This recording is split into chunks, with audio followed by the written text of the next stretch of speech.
All right. Today we are experimenting with people pleasing.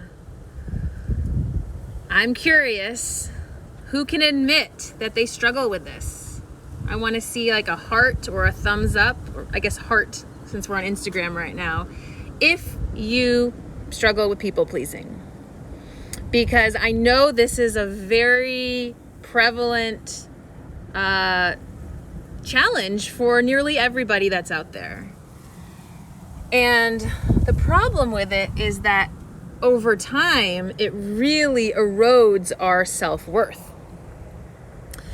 Over time, we forget about who we really are and what we want because we're so conditioned about thinking about what other people want, what other people think about us. And there's this deep-seated like fear of rejection or looking for external validation to give us our sense of self-worth. And it starts out with small little things. You know, you get invited to something that you don't really want to go to. You say yes when you really want to say no.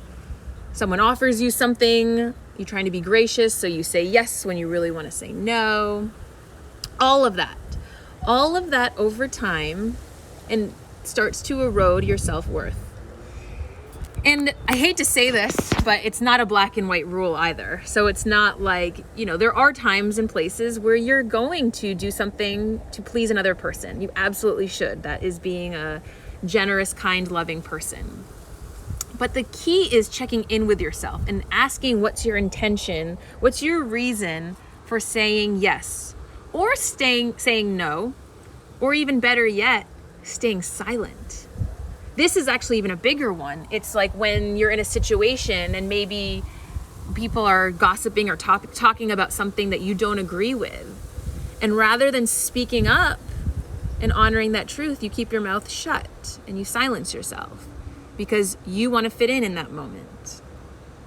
You want to fit in, and it's tricky because all day long we're trying to subconsciously fit in. We're trying to connect with people. And when we're not clear on who we are, we're just connecting on all this surface level stuff that really isn't as meaningful. So it stems back from our childhood. We try to please our parents. We want to get their approval.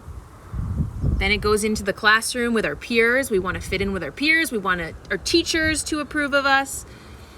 Then we go into the workplace and we want our coworkers and our managers. We want to please them. And just, I want to raise this because it's important that we take these 3 simple steps and we experiment and we play with them a little bit. Because these simple steps can keep you honoring who you are and feeling that sense of self-worth. So step 1, before you give an answer or you don't say something, pause.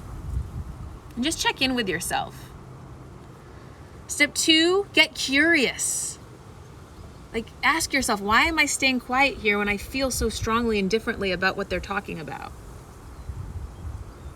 Or why am I picking this battle? Why am I trying to, do something that is not really honoring who I am? So get curious.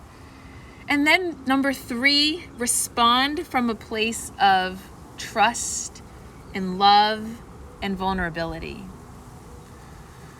Because when you're coming from this place, you are less worried about the outcome. You're less worried about the external validation or not the external validation, and you can be at peace with your decision. Just a little nugget of my own experience. So I have this sort of designed alliance with my brother where we really only say yes to an invitation if we want to be there truly from the right place. And it's an invitation to each other. So if I invite him over for dinner and he just wants solitude and he doesn't have a legit reason, he still says no. And I honor and I respect that. Conversely, it's the same thing for me. So having that boundary and respecting and honoring it can be very empowering. So I invite you to try these 3 simple steps, experiment with them. And then if you want to take it even a step further, try doing something for someone else out of just the kindness of your heart. You're not trying to please them. You're not trying to get the validation from them because you're doing it anonymously. And then you can really feel that sense of gratitude growing in you from that place of kindness. All right, hope this helps some of you with your people pleasing. From my heart to yours, I hope you have a great day.